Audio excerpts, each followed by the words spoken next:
right. 7 o'clock, so we'll go ahead and get started.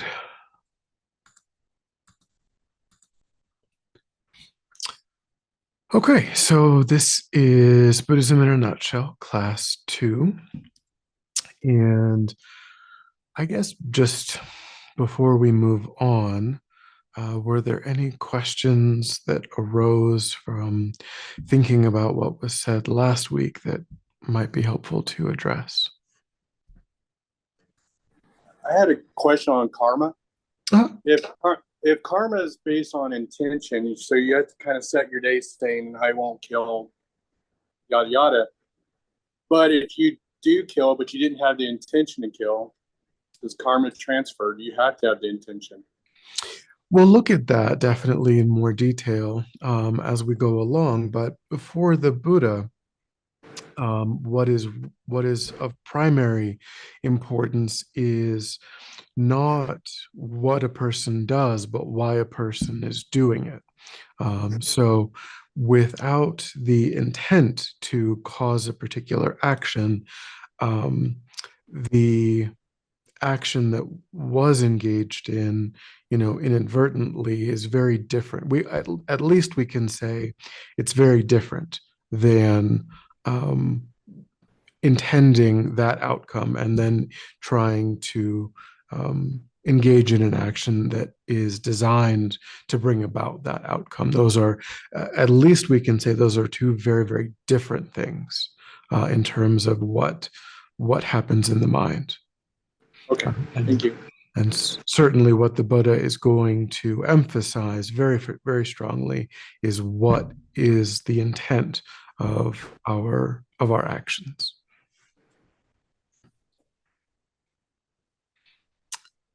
Any other? Okay, so toward the end of last class, we started to look at Buddhist philosophy in terms of the Four Noble Truths. We're going to take a step back at the beginning of this class and look at the mind itself, because, as with that question and as with what we've talked about so far, it's clear that what the Buddha cares about is the mind. It cares about um, what tendencies, what habits we generate, that we become familiar with in the mind. The body is, you know, certainly uh, the vehicle that our mind is using at the moment. So, for the Buddha, of course, we're meant to try to maintain the health of the body and so on, because that's where the mind is residing. But ultimately, it is the mind that we are training. It is the mind that matters more than anything else. So we'll look at the Buddhist model of the mind. So the definition of mind and consciousness are two things that we can use interchangeably within Buddhism. The mind can be defined as that which is clear and knowing, or that which possesses clarity and awareness.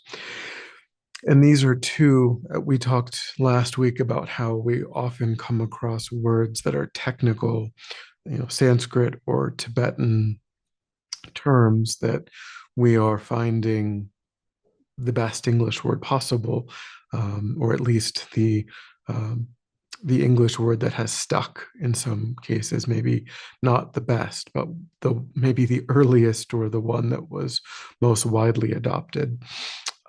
So clear and knowing might mean colloquially something different than what is meant technically.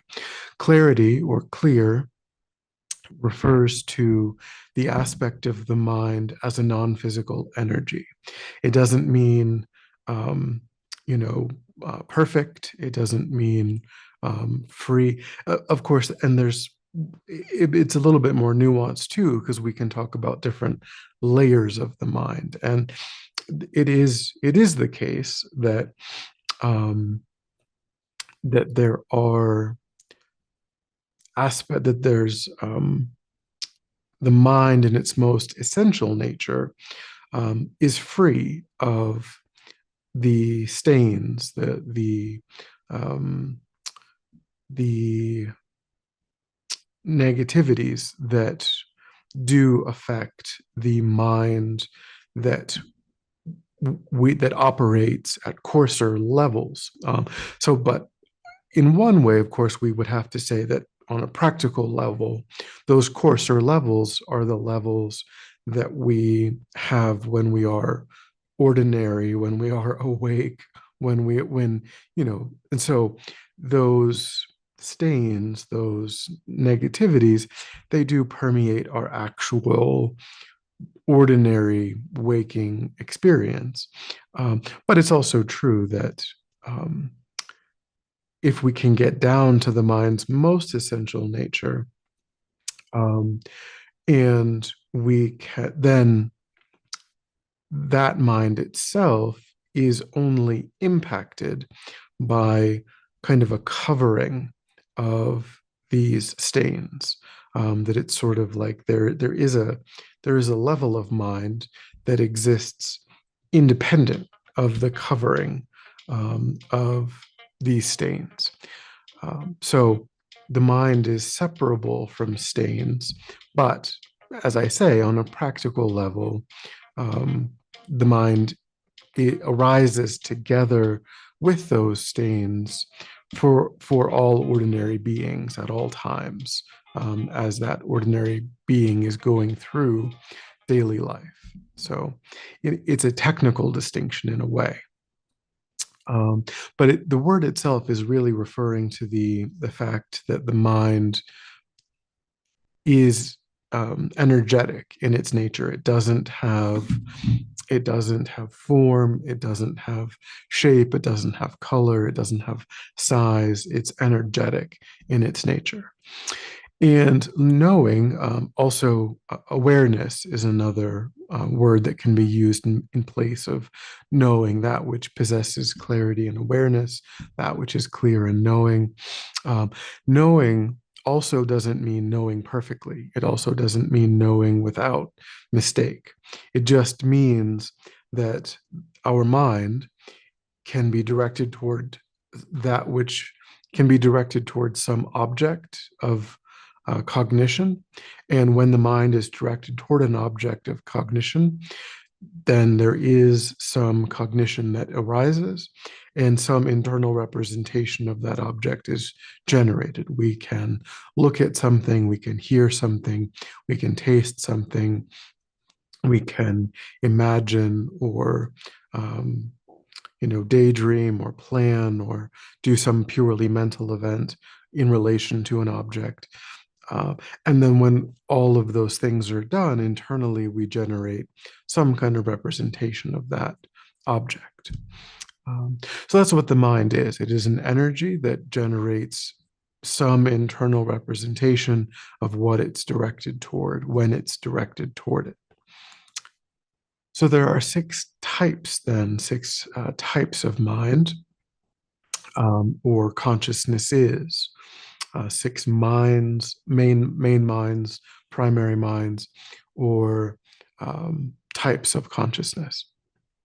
So we've got the five bodily consciousnesses, and then the mental sense consciousness or mental sense.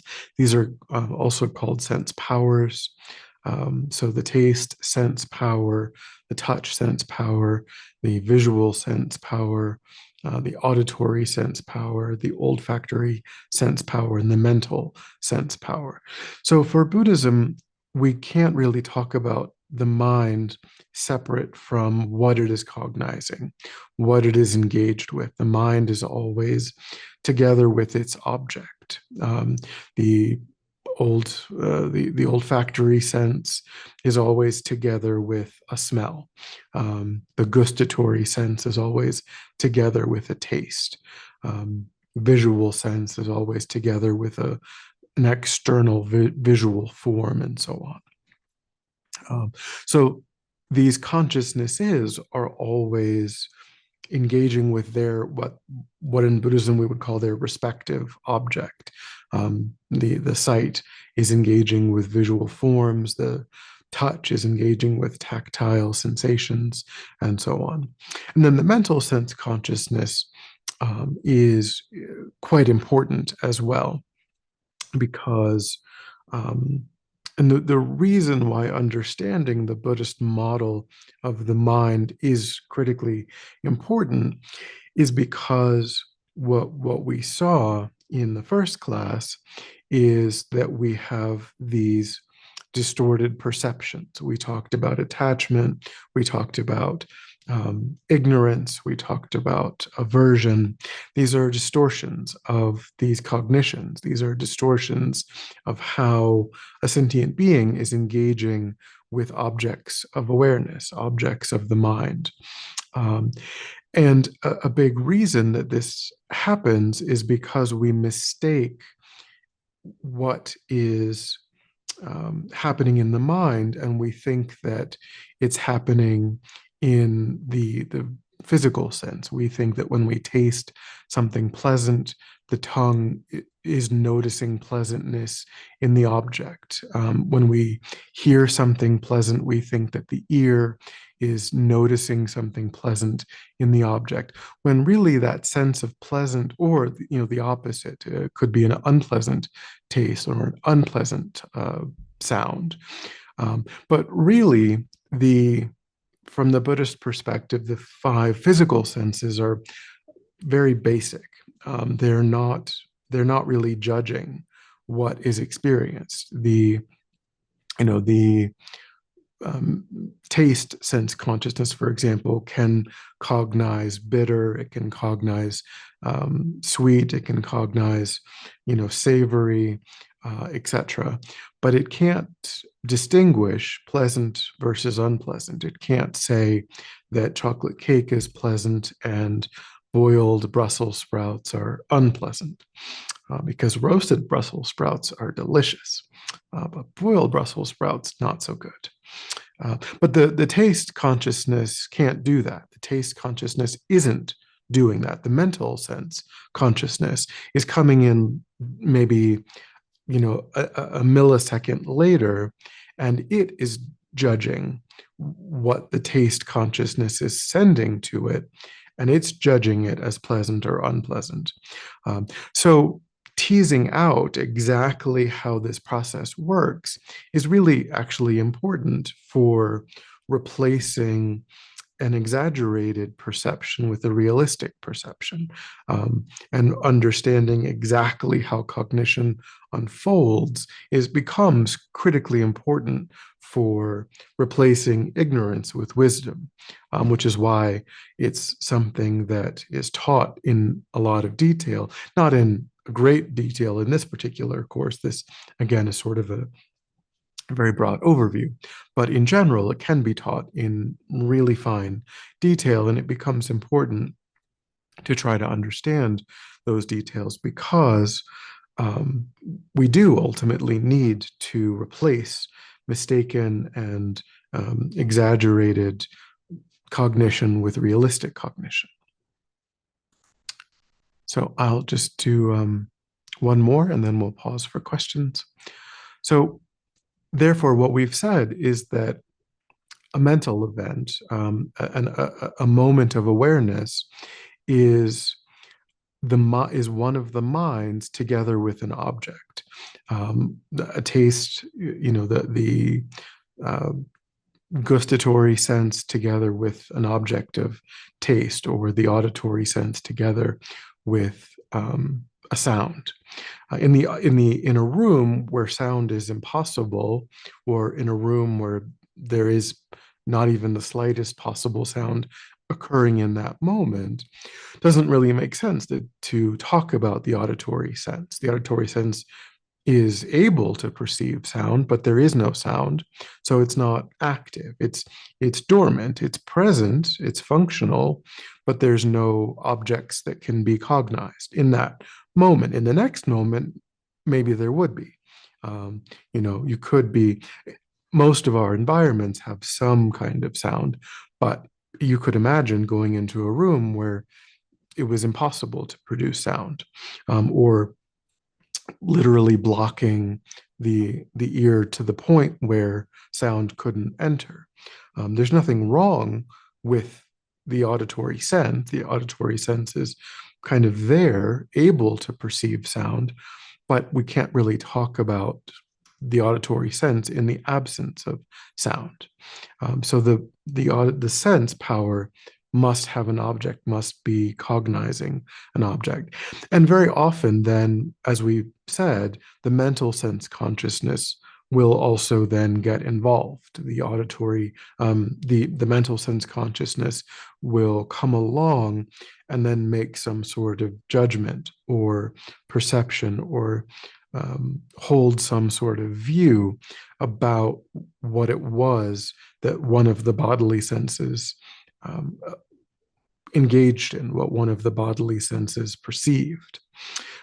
It's also possible for the mental sense consciousness to exist independent of any of the five senses. We can purely daydream. We can think about, we can just sit and plan something that's going to happen later.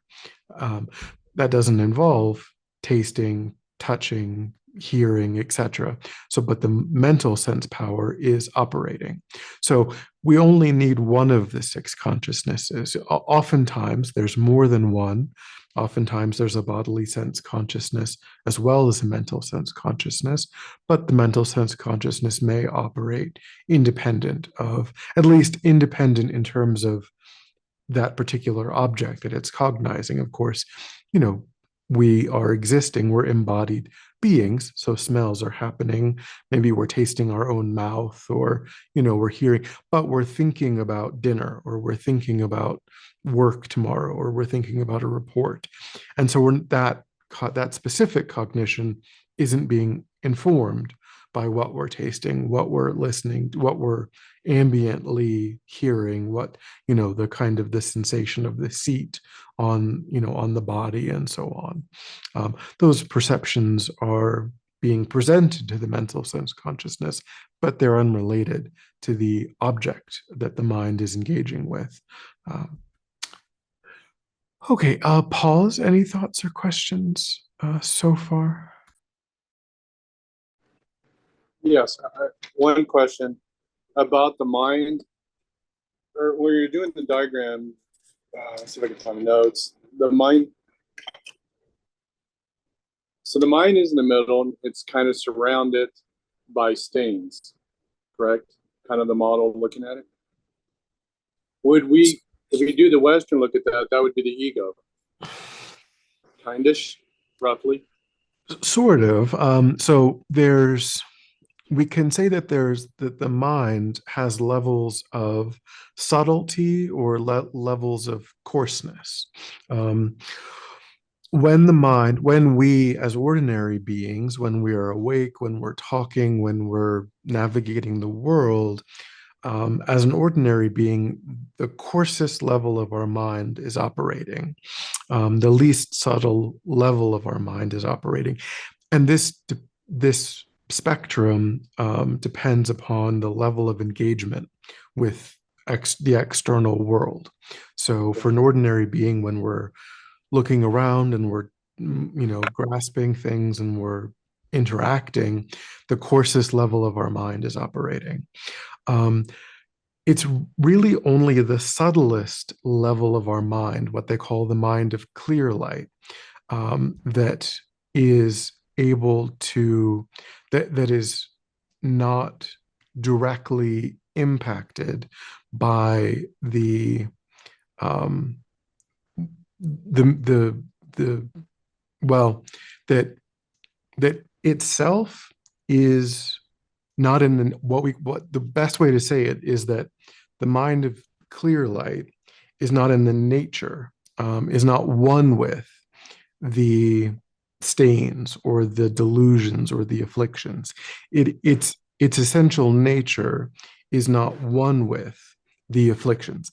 The afflictions or the delusions, kleshas in Tibetan, they arise with the mind for an ordinary sentient being So they are present and they are having an impact. They are influencing the mind, even at the very subtle level. They are influencing the mind in very, very subtle ways for an ordinary sentient being. But in Buddhism, we don't talk about, or the goal isn't to like get a new mind. It isn't to like create some sort of completely new consciousness. The consciousness that we have is fine. There's nothing, because again, it's not in the nature of the delusions. Um, at the course levels, we are we are kind of powerless to be experiencing the impact of the afflicted states, the delusions. Um, and then, I mean, even at the very subtlest level, karma is still, kind of ordinary karmic potentials are still influencing that mind. So, but everything that we do in Buddhism is related to removing the afflictions, but not, that's not fundamentally changing the nature of our mind. It's just kind of taking away those coverings. It's taking away that kind of shell that surrounds the mind, that is impacting the mind. The mind itself, free from the influence of those afflicted states, is enlightened mind, is the mind of a fully enlightened being.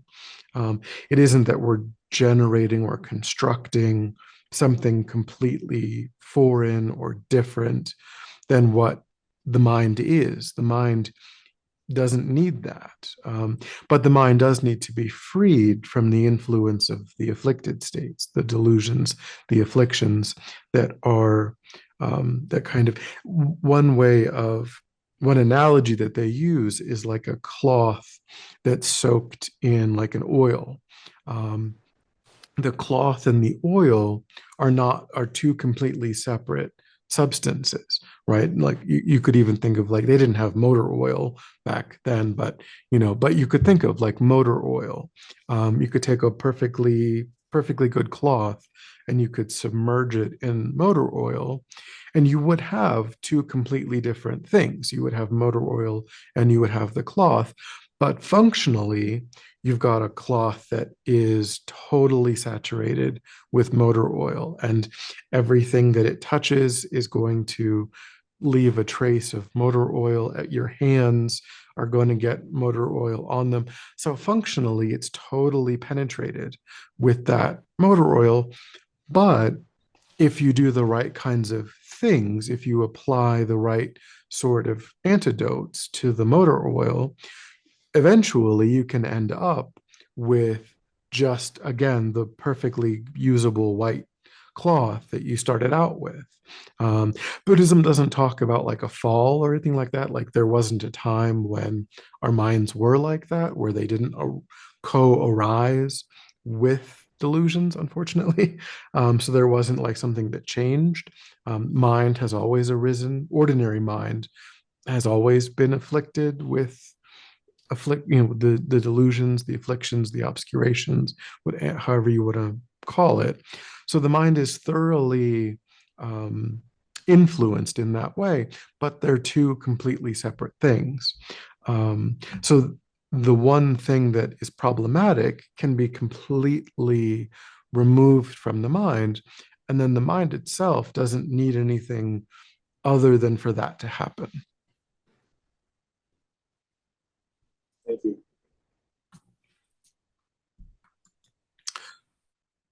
Okay, so the nature of mind, then, Buddhism asserts, is a beginningless and endless continuity of these mental events, these mental moments where one of the consciousness is cognizing an object. fact.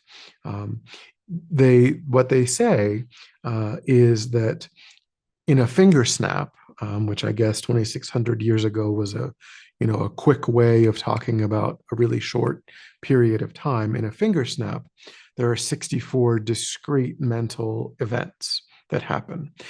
And, I assume that that kind of comes from highly realized meditators who are able to actually notice their mind in a level of detail that we're not capable of. So these great meditators can actually observe in each moment that there are 64 different mental events that are happening, discrete, individual, sort of like frames of a movie. How when you play a movie, it appears to be one continuous thing. It appears to be a fluid experience, but really you can slow it down, and you can slow it down to the point where you're looking at each individual frame. And these high yogis, these great meditators, can do that with their own mind. And they can actually, instead of this kind of one fluid thing, they can actually observe the frames of their mind. So that's what Buddhism asserts the mind is, are these discrete cognitions that are happening in just this incredibly rapid succession, again, 64 in a finger snap.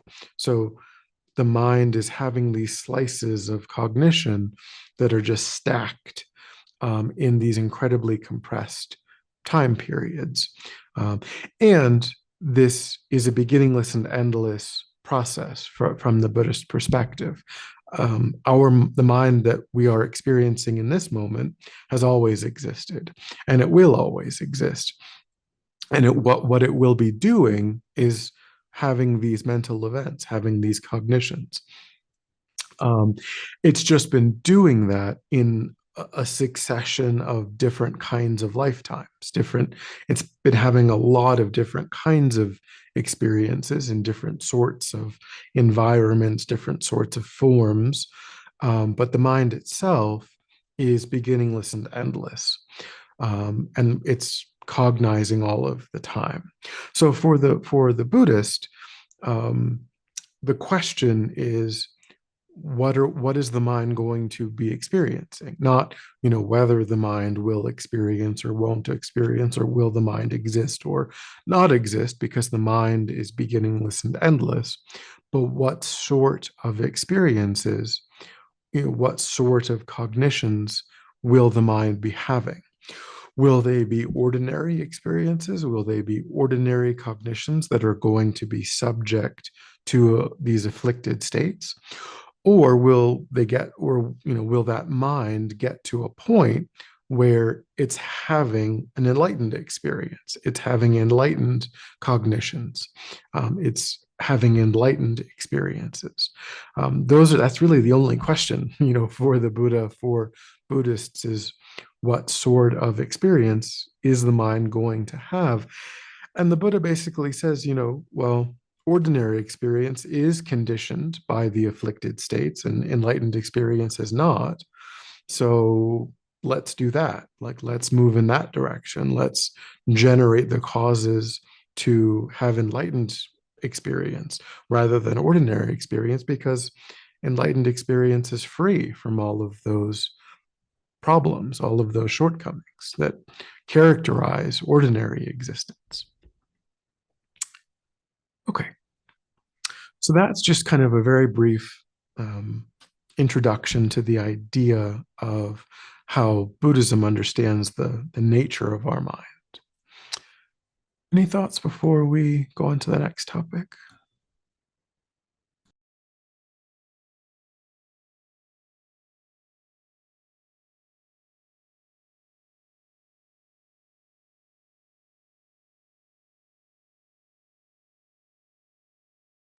Nope. Okay.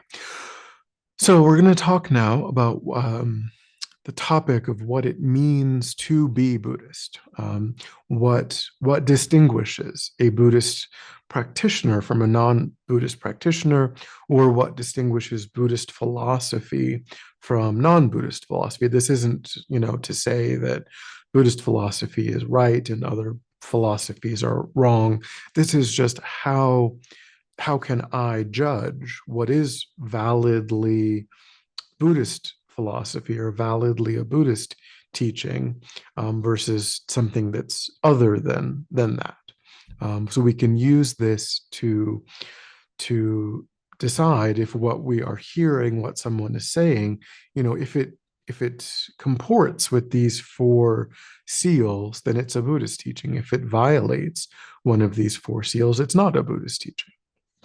So it's a helpful kind of rubric for us to have in the mind. And seal here, the kind of analogy is like a royal, like a wax seal on an envelope, where the king or queen has a ring that they press into a wax, seal. And that by doing that, because only the king or queen possesses the ring that they've pressed into the wax, we know a person who receives that letter knows that the contents of the letter validly came from the king or the queen. So that's the idea of seal, that these these are ways of recognizing or authenticating Buddhist teachings. So the first seal is all compounded phenomena are impermanent. So in order to understand the first seal, we have to define some phrases. We have to define what a compounded phenomena is. A compounded phenomena is anything that exists as a product, anything that is composed of other things. So essentially, in our lives, on this planet, anything that we can interact with is a compounded phenomena, is tables and chairs and dogs and cats, and because they have elements in them, they have different different kinds of molecules, so they're composed of other things. They've got some carbon, some nickel, some silicone, etc. They are composite phenomena. So we have to then also define impermanent, that which changes moment by moment. So the first seal then is anything that exists as a product, anything that exists as that is composed of other things, is something that its nature is one in which it changes moment by moment. And so impermanent here doesn't mean that it is temporary. It is possible for something to be eternal, but also impermanent. So the mind, for example, is one such phenomena. The mind is composed, which is another technical sort of thing. They say that the mind, at its most basic level, is comprised of what they call a very subtle wind, together with, which is an energy with a very, very subtle kind of form, an energetic form at its most basic level. So the mind is composed of other things, this subtle wind energy and so on.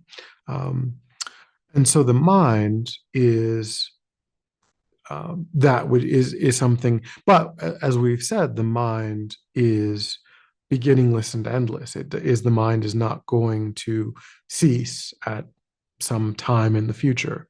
But the mind is changing moment by moment by moment.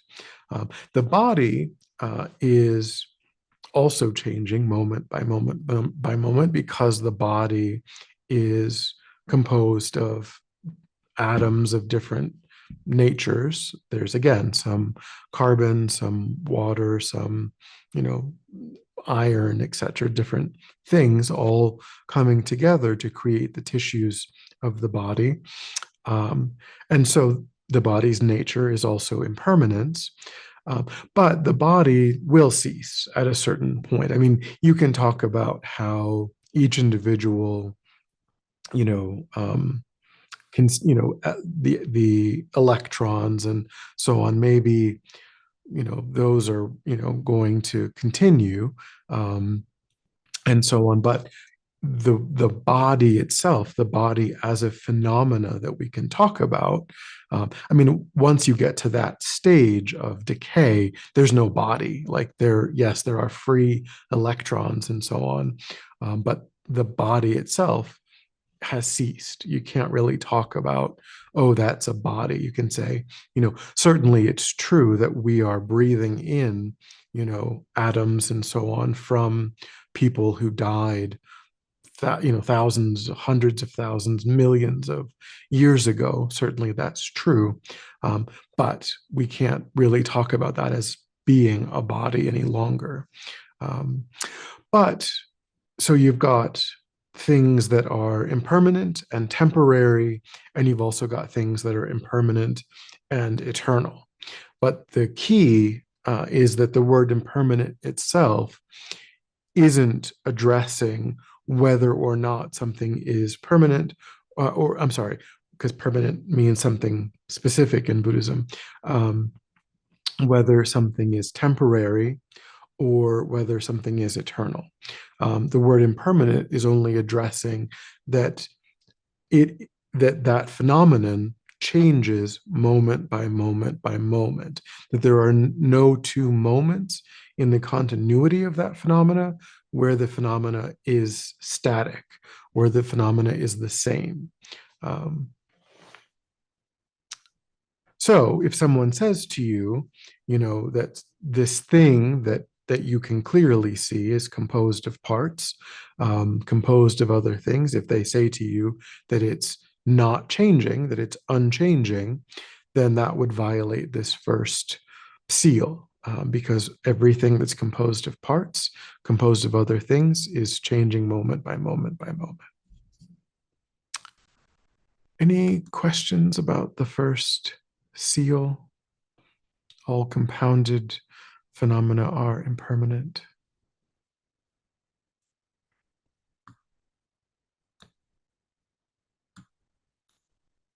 Let me see if I can change this.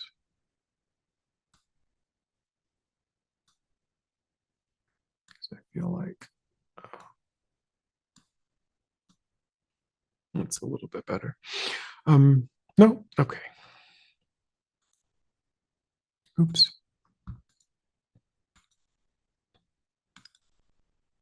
Okay, so the second seal, all contaminated things are unsatisfactory.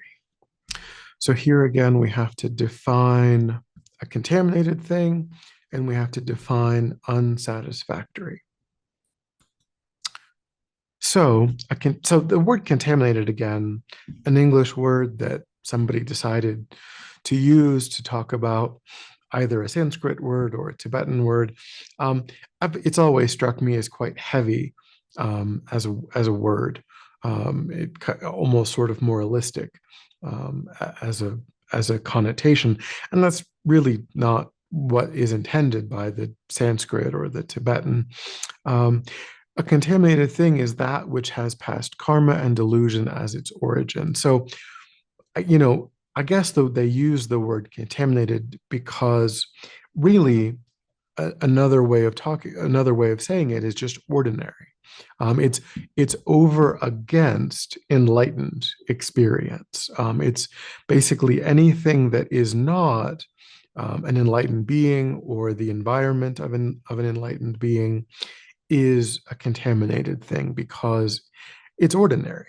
And so, as an ordinary thing, as an unenlightened thing, necessarily it arose due to past karma together with affliction, together with delusion.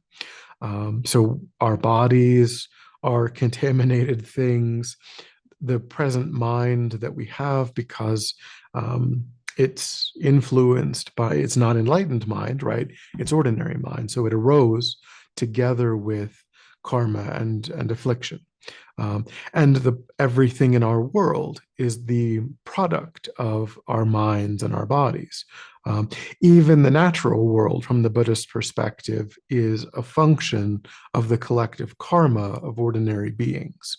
So even our environment is a contaminated thing. Trees and flowers and squirrels and whales and all of that, all of the natural world is, from the Buddhist perspective, the result of the collective karma of the beings who inhabit this environment. If we were enlightened beings, then our environment would be the product of enlightened mind, but we're not. So our environment is the product of ordinary mind. So really, it doesn't, it's, I guess, when you compare it to mind that's free from affliction, then the word contaminated maybe makes some sense. But I just feel like it's a bit heavy in its connotation. So what we can say then is that anything that has past karma, that is together with delusion, together with affliction, that has that as its origin, it can't lead to genuine, real, true happiness. So the food that we eat, the things that we drink, basically all of the options that are open to us on this planet as ordinary beings for the kinds of sensory enjoyment that we can experience, none of it is true, genuine, perfect, real, uncontaminated, lasting, genuine bliss, genuine contentment. And those are kind of the things that we talked about too in the previous class. So we shouldn't, from the Buddhist perspective, we shouldn't look to those things that are outside of ourselves and regard them as sources of real, true, genuine, lasting contentment and happiness and so on. We can understand that, clean water, nutritious food, and, so on is certainly better than the alternative. It's certainly better than dirty water, food that has, causes disease and so on. Certainly it's preferable, but it isn't real, genuine, true, lasting, perfect happiness, because it exists as the coming together of past karma and delusion. And so nothing that has that as its origin can by its nature can lead to or can cause a sentient being to be experiencing real, true, genuine happiness.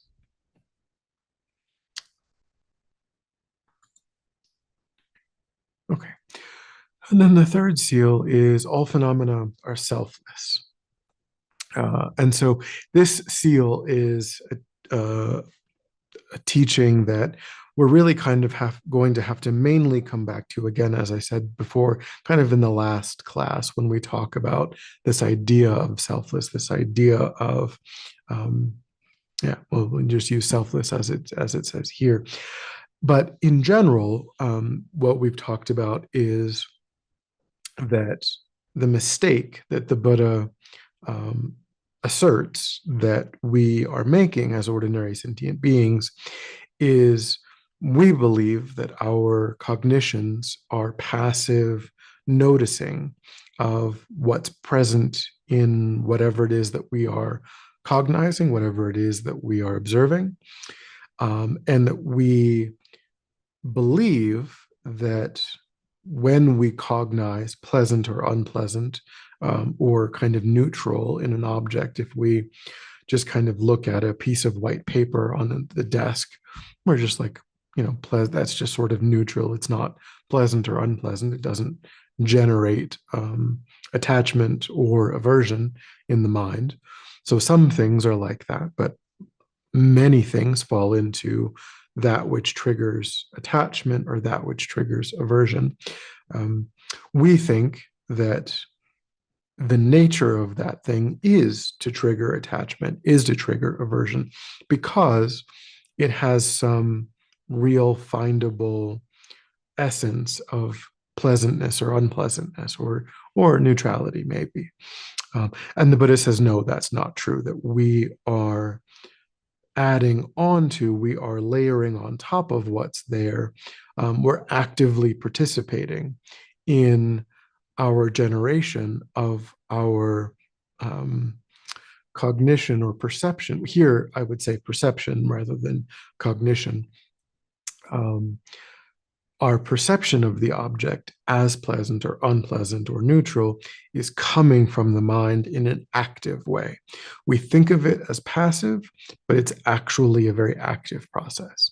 So it's that essence that we are attributing to things that we don't understand is an attribution that's active. We think it's passive. It's not passive. It's an active attribution. But we're going to look at that in more detail in the last class. But basically, if someone says, again, that things do have a real essence from their own side, then that violates this seal. So, yeah, if people say that things are actually set up from the side of the object and that there is nothing that the mind is kind of actively doing to generate perception, then that would be a non-Buddhist teaching. That isn't to say that a non-Buddhist teaching is wrong or is bad. It's just to say it isn't Buddhist. It's not something that the Buddha taught. It would go against what the Buddha taught. And then the fourth seal is phrased here, nirvana is peace. So we've talked about, you could say lower nirvana, higher nirvana. We've talked about those two paths that we talked about in the first class, the path of an arhat that leads to lower nirvana, or the path of a bodhisattva that leads to full enlightenment or higher nirvana. Both are a true cessation. We've talked, again, if we go back to the four noble truths, the truth, true suffering, true origin, true cessation, true path. Those are the only two true cessations. And then we talked about the three higher trainings, you'll remember, as being the paths that lead to those true cessations. So, if a person says, and this certainly is espoused by many other religious traditions, kind of this idea that, well, the goal is to, have a really pleasant sort of heavenly experience that just, where you're kind of the same person, you kind of, you think of yourself, you use your name, you think of yourself as being this person's mother or father or brother or sister, but you're just sort of having this really, really pleasant experience. That's not true peace from the Buddhist perspective. That's Buddhism. Actually, we talked about the different realms. There are certainly realms where sentient beings are having experiences quite like that, but it isn't true peace. Those realms are not. The beings in those realms die out of those realms. Those experiences end. It's only from the Buddhist perspective. It is only the path of lower or higher nirvana that is an actual true cessation of suffering, a cessation that cannot fall back, cannot end, cannot become suffering again. Any questions about the four seals?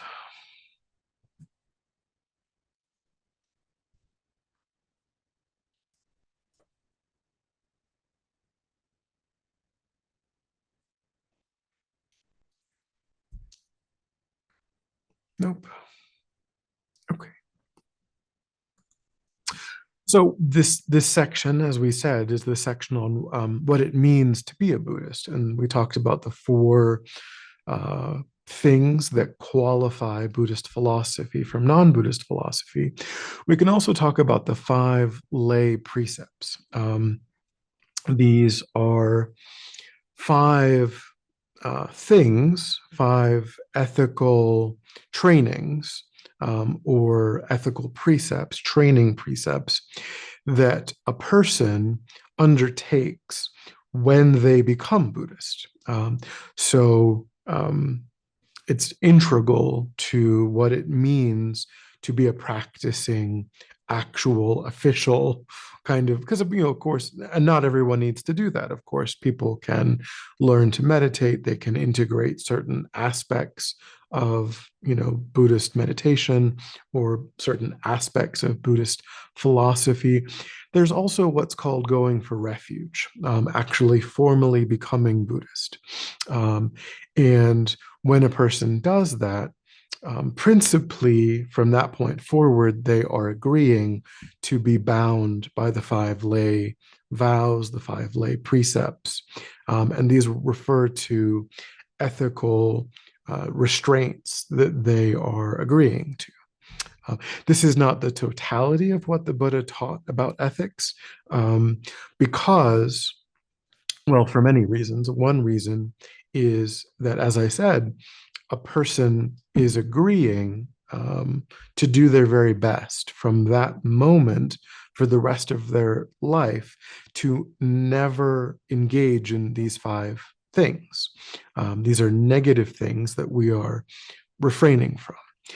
And so there are subtle negativities that are not included in the five lay vows because it wouldn't be practical to say, I will never again, raise my voice in anger toward another person. The Buddha is concerned about, using your speech in ways that cause harm, right? The Buddha doesn't encourage that, and we'll talk about that. That's called harsh speech, and we'll talk about that. But avoiding harsh speech is not one of the five lay vows because it's too difficult to say, I will never again for the rest of my life raise my voice in anger toward another person. So the five lay vows, the first precept, do not kill. So again, from the moment that a person takes refuge, they're saying, I will do my level best to never again intentionally take the life of a sentient being. So it does apply, the vow does apply to both humans and non-humans, non-human animals. So in Buddhism, Buddhism distinguishes, they talk about the human realm and they talk about the animal realm as being distinct. From a Western biological perspective, humans are animals because we are not plants, we're not fungus, etc. But from the Buddhist perspective, the kind of experience that humans are having is sufficiently distinct from the kinds of experiences that dogs and cats and squirrels and fish and so on are having, that they talk about two different realms, the human realm and the animal realm. The vow applies to beings of both realms. And His Holiness, the Dalai Lama, says that we can recognize a being of the animal realm by determining whether or not that being possesses what's called volitional movement. So if you observe the organism and you're trying to determine, is this organism a sentient being or a non-sentient being? If you observe it for a week and you look at whether it starts out here and it goes over here and then it goes over here, etc., over the course of a week, if those movements can be described or defined entirely by changes in the environment of that organism, then we would say it's not a sentient being because it was moved by the wind, it was moved by changes maybe in water, etc. So we can say that viruses, bacteria, they're not sentient beings.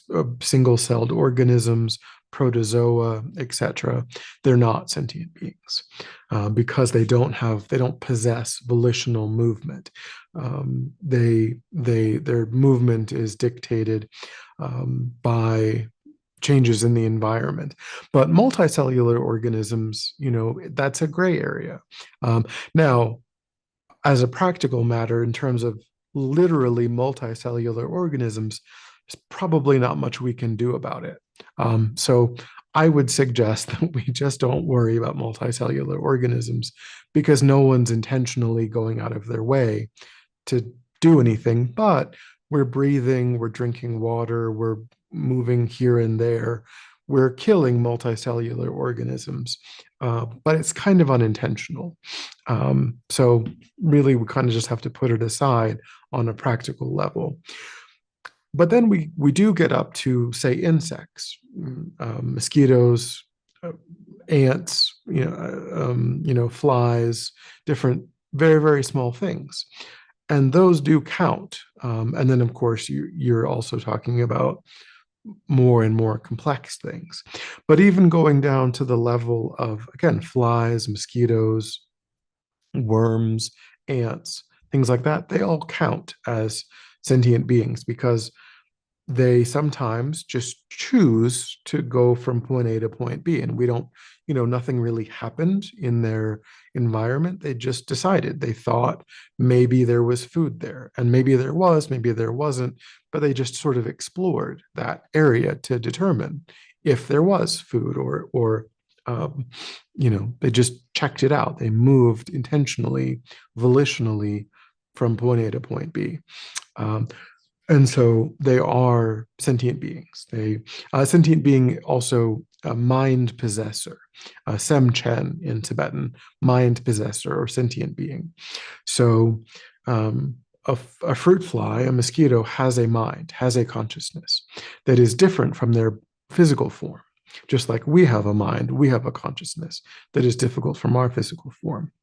And actually, our mind and the mind of a fruit fly are not different. They're just having different experiences. They're being expressed through very, very different forms. And so, because of the complexity of our brain and the complexity of our nervous system and so on, we're able to have a very different experience temporarily than the experience of a mosquito or the experience of an ant. But they don't have a qualitatively different sort of consciousness, different sort of mind. They just have a form that's much simpler. And so their experiences are much different. So we are encouraged to avoid killing intentionally even simple organisms like flies and so on. Now, as it says here, there's an element of practicality with this vow, which is that if we intentionally take the life of a human being, we destroy the vow. If we intentionally take the life of a non-human being, an animal, we damage the vow. A destroyed vow has to be retaken. So I mentioned going for refuge. That's a ceremony that has what they call a preceptor, someone who gives the vows. And so if a person intentionally takes the life of a human, they're no longer holding that vow. They have to take it again from a preceptor. But I think the Buddha recognized that going through 30, 40 years of your life without ever killing a fly, a mosquito, an ant, even intentionally, even seeing it, thinking, or a cockroach, seeing it, thinking, I don't like that this is here. This is generating aversion in my mind. I want to take its life, and so I will take its life, and then I do take its life. It's pretty difficult to go very, very long periods of time without that ever happening. So we can purify that mistaken action without retaking the vow. And we'll talk about purification later, but we don't have to retake the vow. But as I say, it does apply. We are exhorted by the Buddha to make a genuine effort to avoid taking the lives of any sentient being. Any question about the first vow, first lay precept?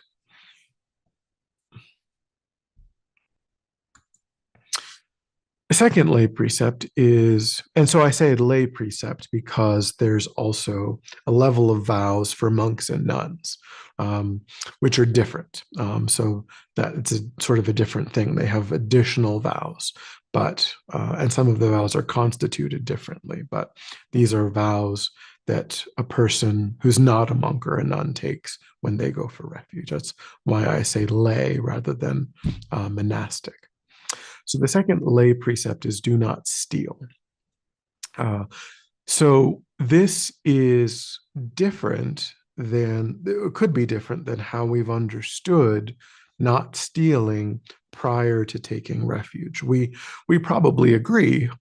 We also probably agree not, that killing is, well, some people hunt, and hunting, certainly is covered. Hunting and fishing certainly covered and not permitted by the first precept. So it's not true that everyone agrees that killing is bad, because some people enjoy hunting, some people enjoy fishing. But I would say most people would also agree that stealing is bad, that we should avoid stealing. But we might think of stealing as, actually breaking into someone's home, that sort of thing, like knowingly, going somewhere and taking something without someone's knowledge, that we know this is their car, we know this is their money, and we kind of sneakily go and appropriate it for ourselves. The Buddhist way of understanding do not steal is subtler than that. As it says, it's to take anything that has not been freely given. So we can steal something even if we don't know who it belongs to, even if it's just like a $10 bill that's on the street. That's stealing from the Buddhist perspective, because that $10 bill wasn't given to us by the person who was the owner of it. We came across it and we just decided, oh, well, I don't know whose this is, so I'm free to appropriate it for my own use. The Buddha would say, no, we're not free to do that. We should, we could take it to the police station if it was particularly valuable, or we could put it somewhere that seemed kind of safe so it wouldn't blow away. But we shouldn't just appropriate it for our own use, because it's not ours. It wasn't given to us freely by the owner, so it doesn't concern us. We should leave it alone. So it's a subtler way of understanding do not steal than we might have. So we're agreeing to use that definition of stealing going forward. We may have used a more general definition, and that's fine. But when we go for refuge, we're saying, I'm going to hold myself to this higher standard of to not take anything that has not been freely given. So sometimes monks and nuns even, if you're hosting like a monk or a nun, you may want to say, please go ahead and get yourself a drink of water, if they're staying with you for a couple of days or something, or, anything that's in the fridge, anything that, take a shower if you want to, because if you don't say that, then they may be holding that vow in such a way where they wouldn't feel comfortable getting a drink of water, because it's not theirs. So really, we should try to think about that when we're relating to Buddhist practitioners. And if we are giving it, we should try to really make sure that they understand, hey, please feel free to take whatever you want. I'm freely giving that to you. I'm offering that to you. So that they don't steal, so that they're not feeling like they're stealing. Any questions about the second precept, do not steal.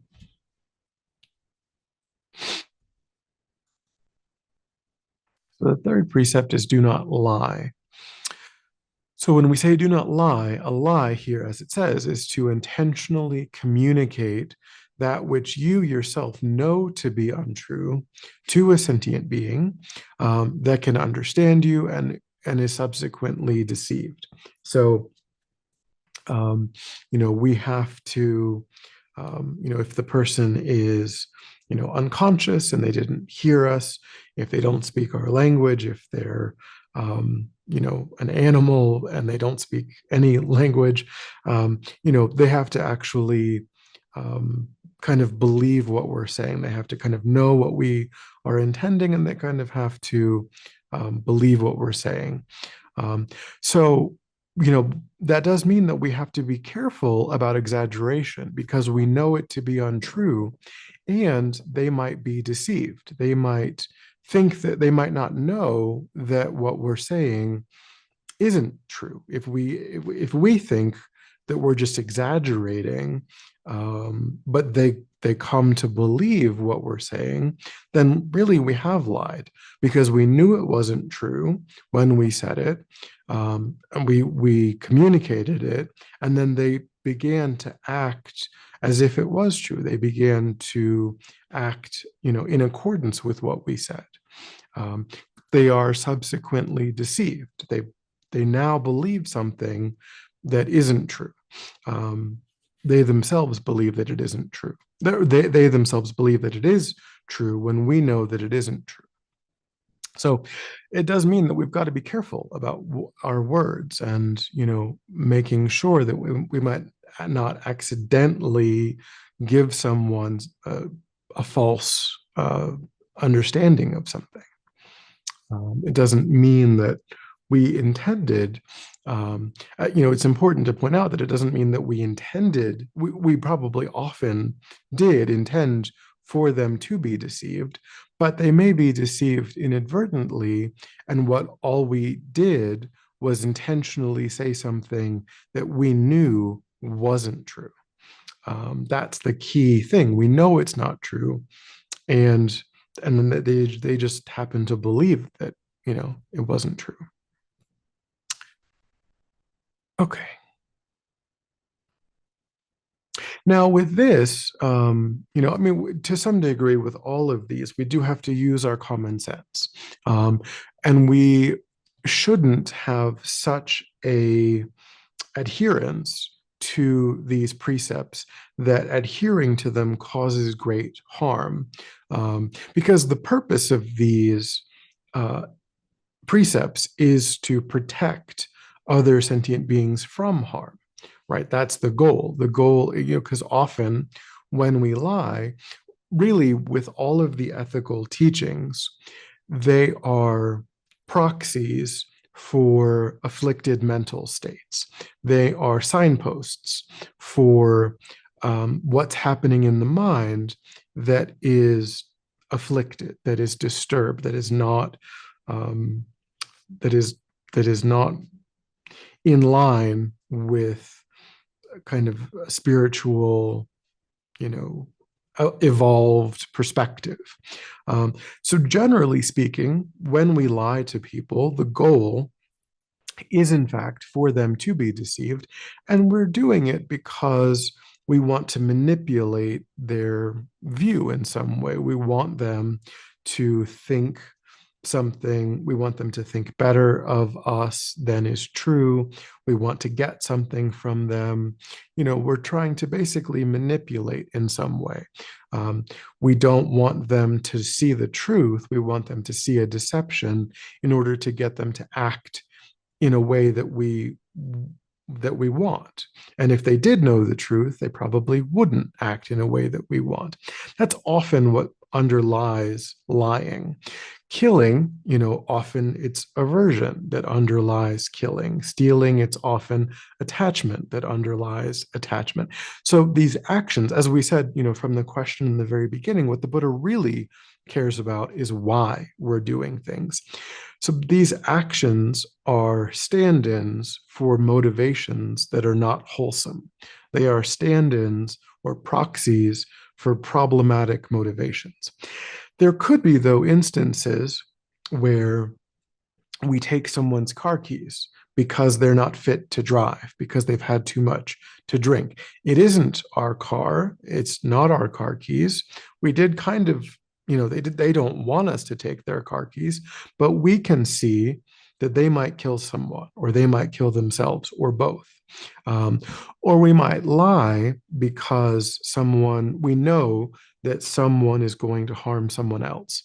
And we know that if we tell them how to find that person might come to great harm. If someone's being abusive to someone, that person is hiding from them, and we tell that person, oh yeah, they're at this person's house. Go have fun, finding them and doing whatever you want. That would be adhering to this precept in a way that actually causes great harm. And if we say, well, I can't take their car keys because they didn't offer them to me, that would be adhering to this precept in a way that can cause great harm. So we can't surrender our common sense. We can't surrender our judgment when we are applying these precepts. We have to understand that their intent is to prevent sentient beings from coming to harm.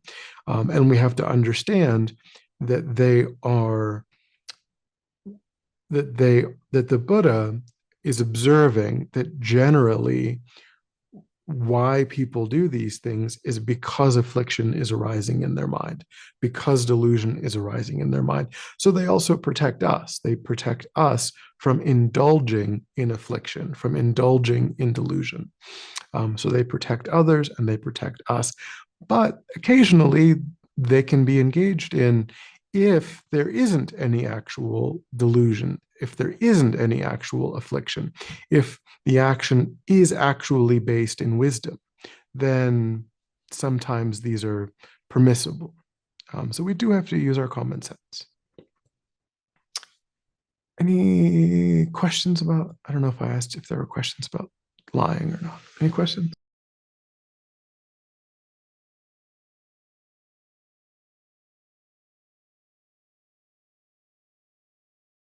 Okay, so the fourth precept is to not commit sexual misconduct. So sexual misconduct has two forms, two manifestations. There is what is in English they've decided to call adultery, and then there's non-consensual sexual behaviors.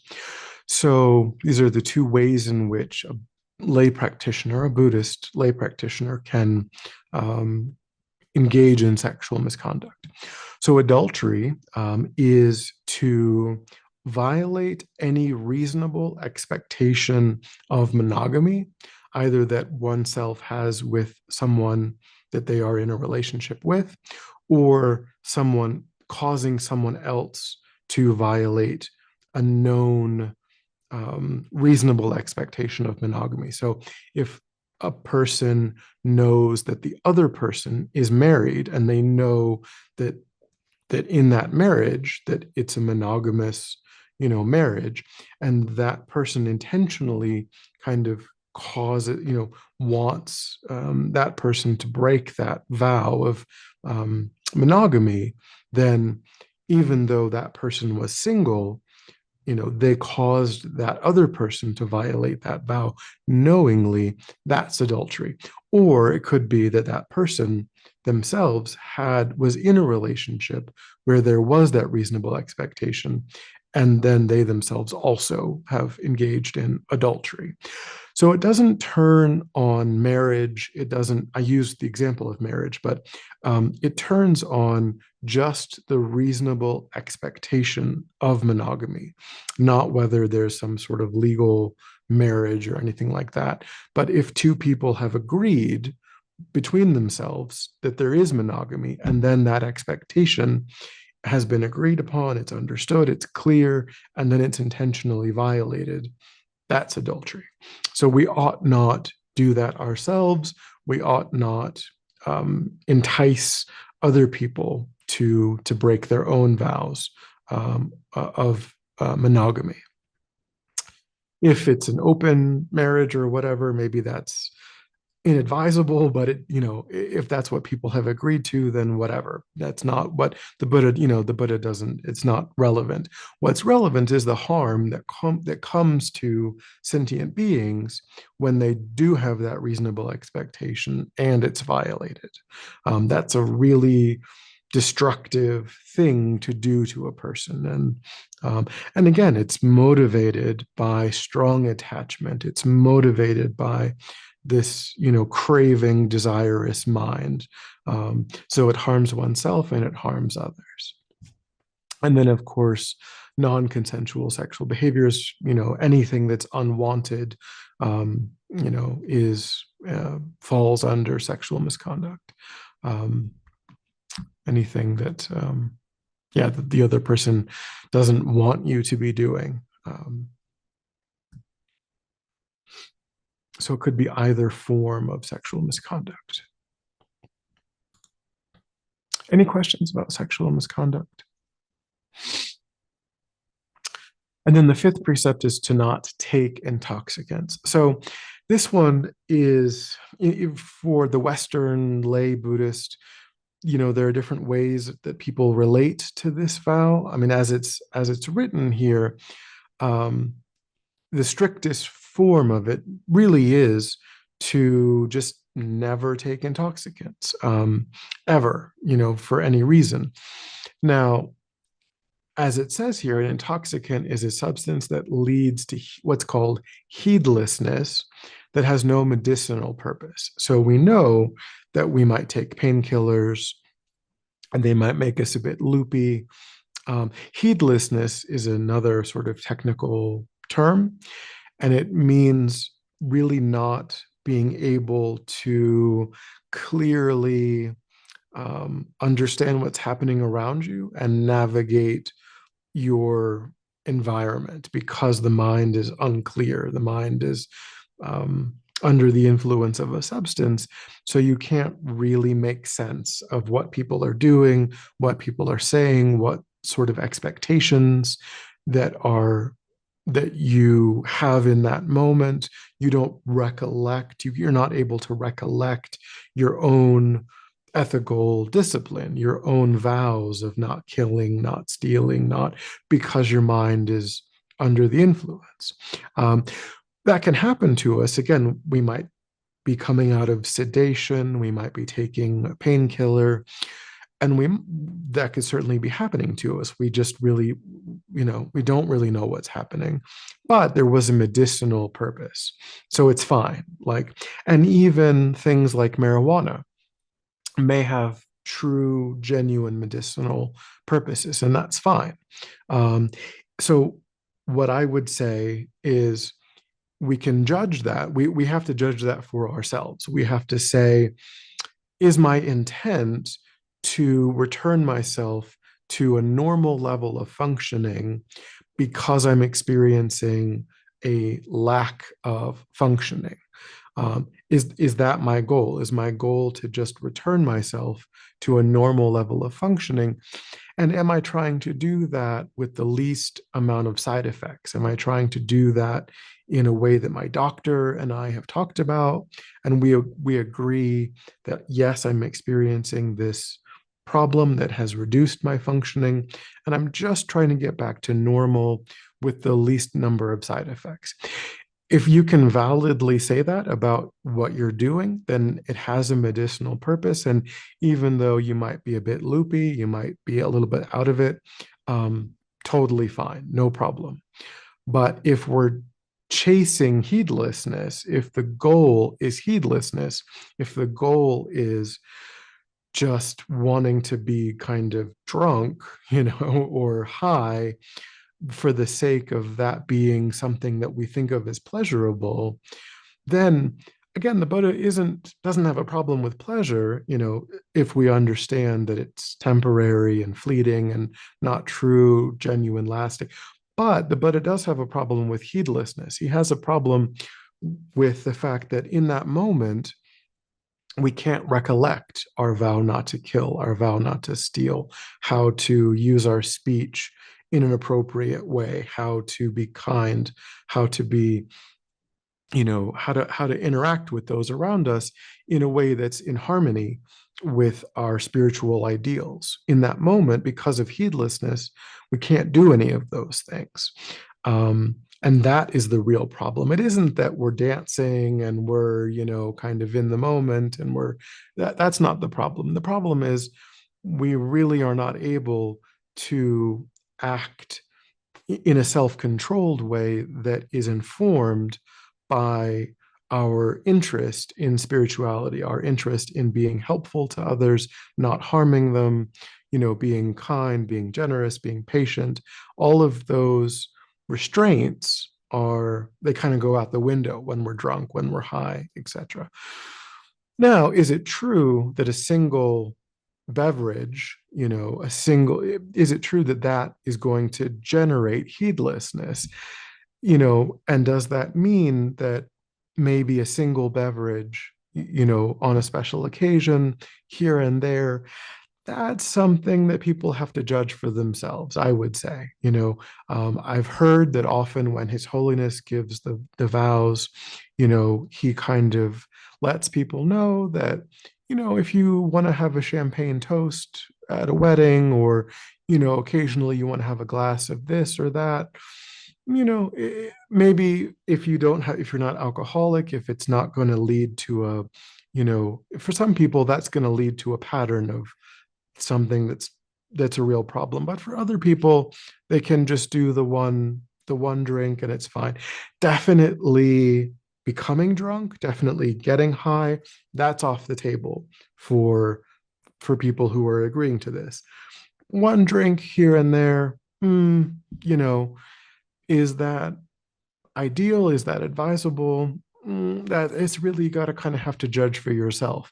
I would also say, as a practical issue, I do think it's relevant, because again, we're talking about the ceremony where a person is going for refuge, and there is a preceptor who is giving the vows, right? And that's how this vow is unfolding. So I do think my own sense is that it's important to understand what is the preceptor intending for the people that are taking this. I have certainly been in these ceremonies where the preceptor seemed quite clear that he or she was presenting this as do not drink, do not take intoxicants, period, the end, at all. And if that's how the vow is being given, then that's kind of how you're taking the vow. So I think it can be relevant to think about that. Now, a person isn't obligated, isn't required to take all five of the vows. So, a person, you could decide, well, I won't take that vow when you get to that point, if that seems like what's being said. And that's probably better than taking it knowing that you intend to like pretty regularly get hammered.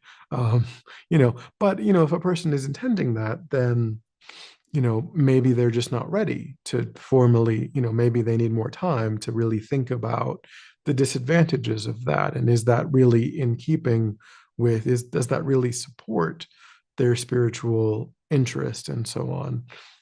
Or is that kind of an obstacle? So that person might also just have kind of more thinking to do before they go for refuge. And that's fine. There's no reason. And that person may decide that they'll never go for refuge, and that's also perfectly valid. They may just take what benefits their mind from the teachings and just practice that. That's wonderful. They just think, this is great, this is great, this is great. I'm not going to practice that, I'm not going to practice that. I'm just going to kind of do my own thing. Fantastic. No worries. Um, and a person could also be a Christian, or they could be, a Hindu, but they might want to learn how to meditate. They might want to, and so of course, going for refuge wouldn't be appropriate if they were holding, to a Christian ideology, or this sort of incompatible, in one way. So they might just take aspects of the teachings and integrate them, and that's great.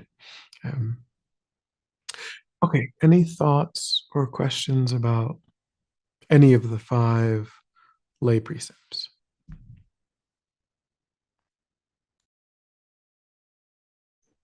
So the only one that's breakable, you have to go back to your vow again, is killing.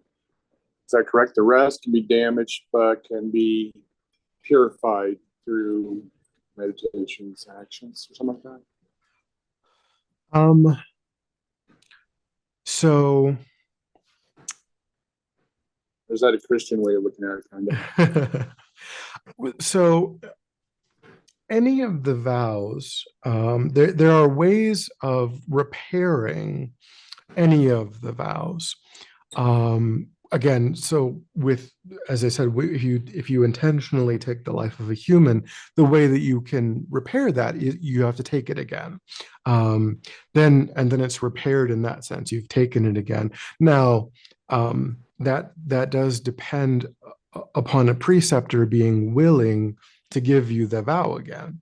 So they're going to be like, well, what happened? They're going to ask you, why are you asking me to give this vow to you again? And if you're like, well, I'm a serial killer, I really enjoy, then they're probably going to be like, I'm not going to do that. Like that's, so, but if you're like, well, somebody broke into my house and I panicked and I had a gun, and then they'll be like, okay, well, then that seems reasonable enough that I can give you the vow again. Um, so there just isn't a way of repairing it kind of just on your own. It depends upon someone else.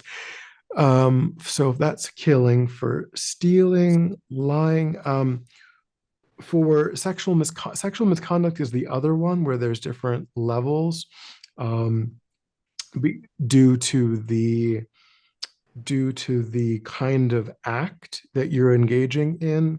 Um, if the the way that you fully destroy the vow on sexual misconduct is if the act that is either leading to adultery or is leading to um, a non-consensual act, that act has to be a fully consummated sexual act, which I'm sure you know what I mean by that. Yeah. So, kissing, that kind of thing, that can certainly damage. If you're married and you're kissing somebody, that's a problem. Like that's not good. Even maybe having like private dinners with someone that you're attracted to, probably, not good. Um, and certainly if it's non-consensual and you kiss or you touch, that's really not good at all. But those are considered things that damage the vow. It's not good karma. It's quite problematic. But you can, karmically speaking, you can purify that. Now, purifying any kind of negative karma has nothing to do with the harm that you caused to the other person, right? You can purify killing, even like maliciously killing someone, you can purify, but you still maliciously. And so, I mean, because what the Buddha, um, that aspect of karma is in relation to the way that karma impacts the process of rebirth. So, negative karma, when negative karma ripens at death, it will create the karmic causes of a really suffering kind of rebirth. Um, and as a practitioner, we don't want to experience those sorts of rebirths because it's really impossible to continue to practice spirituality when the mind is having that kind of experience, when the mind is having that type of rebirth. So they are a type of rebirth that we should really try to avoid. Best way to do that is to avoid actually engaging in the actions that give rise to that negative karma. But we may have already done, two things might be true. One, due to our familiarity with the afflictions, we may be unable in the moment to prevent ourselves from engaging in those negative actions, like screaming at somebody in rage or throwing something or even striking someone. We may be so overwhelmed by that afflicted state. In that moment, we failed to avert that harmful action. And so it was done. We did it. And that karma is now laid down, that karmic potential has now been laid down in the mind. And inevitably, we'll talk more about karma, when we get, well, there's going to be a section on that, but inevitably, that karma, it's over and done with. It's there. We did it. And so it does have that potential to bring about that result in that suffering realm. And there's no real value to that, right? There's no taking rebirth in that realm isn't going to serve any purpose. It doesn't have any use, any utility, any value. It's only going to make it difficult to practice. So we can reduce that karmic potential's capacity to bring about its result in terms of our rebirth. And that's what purification is. But still, we hit the person, we did whatever, and that harm is still there in the world. And so, but that's not what we mean by purification. Like, that other person may never talk to us again. They may never want to have anything to do with us, or because of the way that we related to them. But what the Buddha is talking about is at least interrupting the karmic potential's capacity to generate that suffering rebirth that's going to take us away from being able to develop our mind, in a spiritual direction in future lives. So that's what the Buddha, is primarily concerned with, is that process of, because we really don't control whether or not that person will forgive us or so on. We can certainly seek forgiveness. We can, talk to them and say, but we don't control that. What we do control is whether or not we engage in actions that can, again, interrupt the karmic ripening of that negative karma. But Buddhism certainly isn't saying, do all of the negative things you want and then just try to purify it later. Certainly, the goal is to try to reduce creating the negative karma. That's the best thing to do. But it just isn't always possible given the depth of our familiarity with these really strong negative, like jealousy and envy and rage, and they can just arise so strongly that we engaged in a mistaken, non-virtuous action. And unfortunately, also from the Buddhist perspective, in previous lives and prior, the earlier part of this life and all of the previous lives, we've done all of those negative things. And those karmic potentials are still there. So we also have to purify. Unfortunately, sadly, we've got to do something about all of those negative karmic seeds that were already laid down and haven't yet brought haven't ripened as experience yet. That's also true, even though it didn't happen in this life, even though it was a different kind of physical form that engaged in the action. It's not moralistic. It's just the cause was created, and so the result will manifest. We've also got virtuous, karmic seeds from this life and previous lives, and that's the good. That's great. We don't have to worry about that. Those are there too. But the negative, both of those remain in the mind until they bring their result. But we'll look at that in the section on karma when we get to that.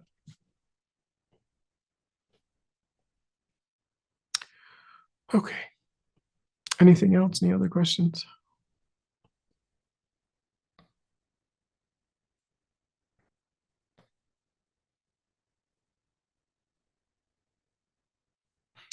No. Yes, no.